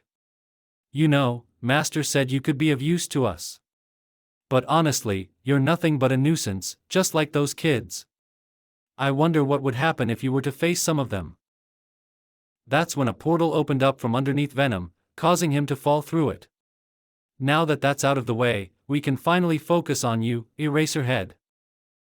With Venom opened his eyes to find that he was several meters in the air and falling. Turning, he noticed that he was falling towards the direction of a mountainous area. Missing the edge of a cliff, Venom thought fast and dug his claws into the stone to slow his fall, before completely stopping. Damn that Shigaraki, he's going to pay for what he's done. We'll get our chance, but for now let's get out of here. We can't afford to fight any of the students, said Izuku, as Venom began to climb up the cliff. Jumping up, Venom landed on a ledge. However, before he could even survey the area, 2 black balls hit him in the chest. Venom looked down. What? That's when the 2 balls suddenly began to flash red and beep. What followed was 2 quick explosions that caused Venom to screech out in pain. Venom's chest split open with black fibers wiggling around the wound. Who dares? That's when someone came out from behind one of the rocks with a metal bow staff in hand. Take this, they yelled out as they jumped into the air and kicked Venom in the face. Unfazed, Venom simply grabbed the person by the leg and tossed them aside. Sliding to a stop, Venom noticed that it was a girl with black hair who was wearing a rather revealing hero outfit. She must be one of the hero students. Don't hurt her, let's try to convince her we are not with them, suggested Izuku. Venom put up his hands. Wait, we don't want to fight. The girl looked at him weirdly. What, you came here to kill us, did you not? We came here against our will. We were forced here, explained Venom. I have nothing against you, so we'll just pretend we didn't see you. The girl thought about it, but before she could answer, a sound wave ripped through the ground. Don't fall for it, Momo. He's trying to lower your guard, yelled out Kyoka as she stuck her jacks into the ground. Kyoka. Damn it, why now of all times, said Izuku as Venom jumped forward and avoided the rocks. Momo nodded. Right, I can't believe he almost got me with his tricks. Venom landed behind the 2 girls. We weren't tricking you. Just listen to us. But Momo was done talking. Jiro, I'll distract him, once I do hit him with a sound blast. Kyoka nodded. Right. With sparks coming off her arm, Momo began to create something. Once she was done, it materialized as a container. Throwing it into the air, it exploded, causing a smoke screen. Stop, we don't want to hurt you. That's when, from within the smoke, javelins appeared. Venom dodged out of the way, but everywhere he went, the javelins would appear. How can she see us? As Venom pondered that question, a javelin came in and stabbed him in the shoulder. It did nothing, so Venom pulled it out and threw it back at Momo. The projectile landed centimeters from Momo's feet. I said no hurting them. That was too close, yelled out Izuku. Fine, we'll just knock her out then. Venom then heard beeping sounds. What? Looking at the cliff he was on, Venom noticed several little bombs stuck to the side. That's when Izuku put it together. She never wanted to hit us, she just wanted to distract us. Venom tried to jump out of the way, but just as he pushed off the wall, the bombs went off, sending him tumbling towards the ground. The explosions did some damage, but Venom was back on his feet in a matter of seconds. That's it. I warned you, playtime is over, growled Venom as he reshaped his hand into a Morning Star weapon. But before anything else could happen, a massive sound wave hit Venom, forcing him to his knees. Venom screeched out in pain as the black suit began to vibrate. However, it wasn't enough to force Venom into Izuku like the other times. Venom slowly began to get up, and taking a step, he managed to walk. It slowed him down. Said Momo. Hit him again. Kyoka nodded and plugged the other earphone jack into the speaker on her boot. The second sound wave hit Venom, and this was the one to force Venom to the floor. "See, can't hold on. Don't you dare, Venom, not right now. I need you," said Izuku as Venom began to peel itself off of Izuku. "I'm going in," yelled out Kyoka as she made her way closer to Venom, which in turn just made things worse for him. The two girls watched as the black suit began to disappear, revealing Izuku underneath it. Now, just a few feet away, the sound wave knocked Izuku seemingly unconscious. Kyoka stopped her quirk. "Did we get him?" Momo nodded. "I think so." However, that's when she noticed, that thing, it's just like what father was looking for. With his head on the ground, Momo and Kyoka looked at Izuku. "His hair is green, isn't it?" asked Momo. Kyoka's heart began to race. "Why yeah, he looks young too. Almost our age, if I had to guess." Grabbing his shoulder, Momo flipped Izuku so they could get a good look at his face. "Huh, so this is the face of the vigilante known as Venom." Kyoka's eyes widened. There on the floor lay Izuku. I knew it, I didn't want to believe it was you." Momo raised an eyebrow. "Jiro, do you know him?" But before Kyoka could answer, Izuku suddenly snapped his eyes open. Getting up fast, he grabbed Momo by the face and slammed her to the ground. Kyoka didn't even have time to react when Izuku grabbed her and pushed her to the ground. Now, on top of her, Izuku looked Kyoka dead in the eyes. "So what do you plan on doing now? Are you going to bite my head off?" asked Kyoka. Izuku's breathing was heavy. "Why, you know I won't do that, not to you." "Really? 'Cause I don't even know who you are anymore," said Kyoka. "Why are you with the villains?" Izuku looked away. I owed them a favor. And I didn't know they were going to attack Yue, or you. If I had known that, I wouldn't have agreed to join." Kyoka narrowed her eyes. "How do I know you're not lying again?" Izuku was about to respond when all of a sudden his heart rate began to increase. Grabbing his chest, Izuku got off of Kyoka and began to stumble backwards. Kyoka got up and immediately was worried. "Izuku, what's wrong?" I don't know." However, as he spoke, Izuku suddenly spat out blood.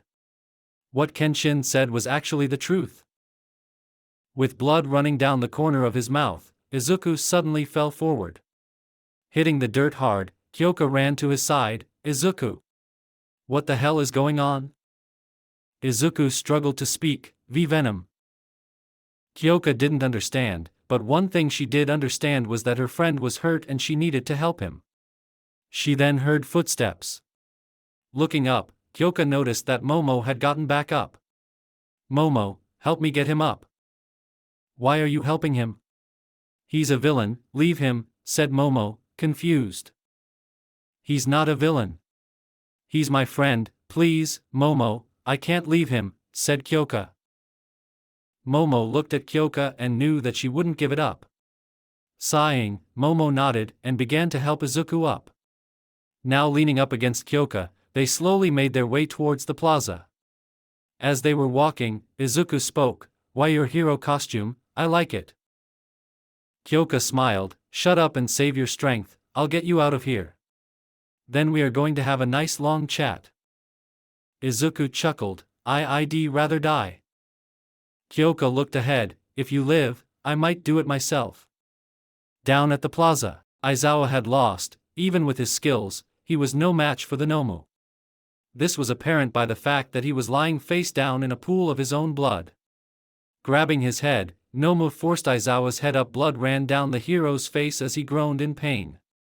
Shigaraki smiled. Seeing this, the Nomu is even better than Master said he was going to be.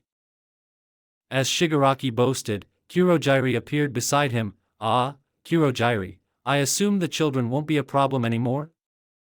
13 is down, and most of the students are scattered. However, they managed to fight back, and one even escaped, explained Kurogiri. Shigaraki began to scratch his neck. What?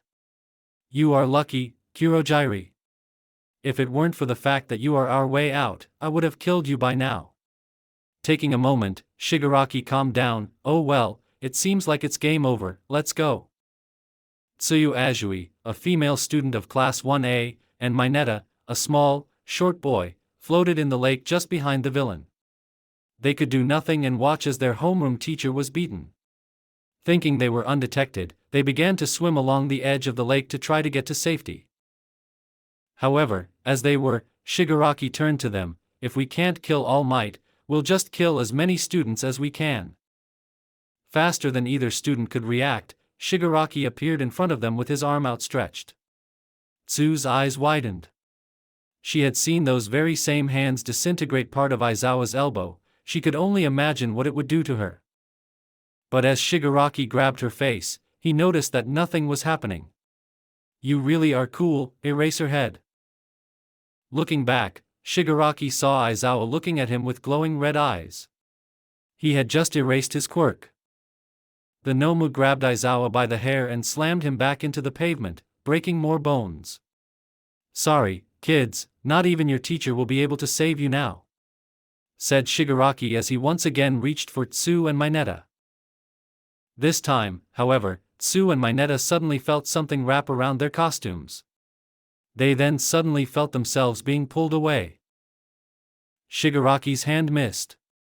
Now what? He yelled out, frustrated. Looking over to the left side of the lake, he noticed Momo had created 2 grapple guns. Handing one to Kyoka, they both managed to get their classmates out of harm's way. Pulling with all their might, the two managed to get them ashore. You two all right? Asked Kyoka. They both nodded. Thanks to you too, Ribbit, said Tsu as she untangled the wire around her chest.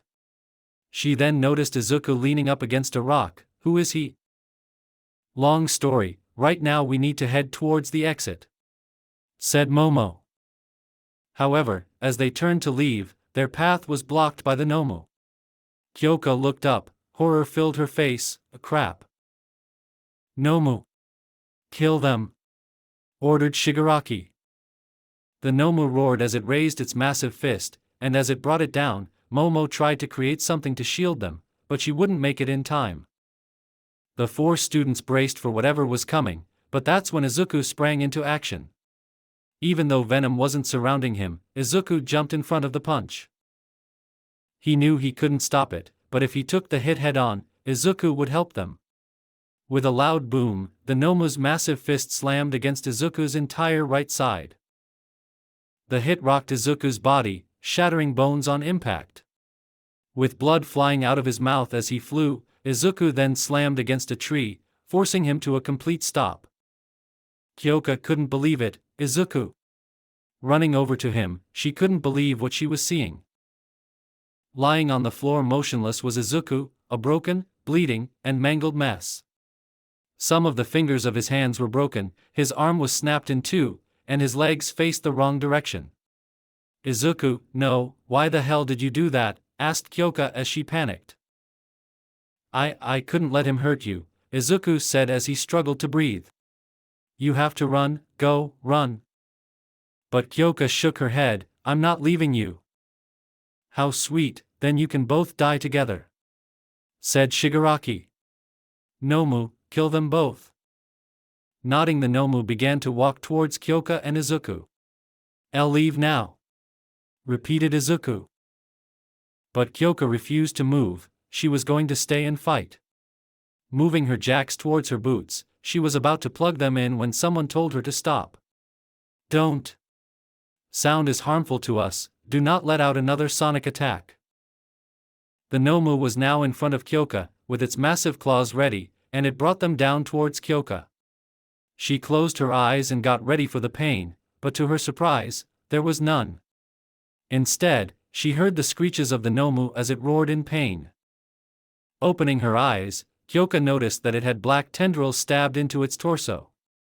Looking back at Izuku, she noticed that he was partially covered in a black goo. Izuku? Get behind me, Izuku said as he forced himself up. How are you standing? Asked Kyoka. Venom, he healed me, but not fully. Most of my body is still damaged, but I can move, and that's what matters. With half his face covered in venom, Izuku lifted his arm and flung the monster away from them. You won't touch her. Shigaraki couldn't believe it. A kid? Venom is just a kid. We aren't just kids. No, we are Venom, said Izuku as half of his voice distorted into Venom's. Okay, sadly chapter is over, and large thanks to R. Smalls for this amazing story. If you enjoyed it, just leave a like and subscribe with a post notification, so when the chapter is ready, you will be notified. Okay, see you next one, bye.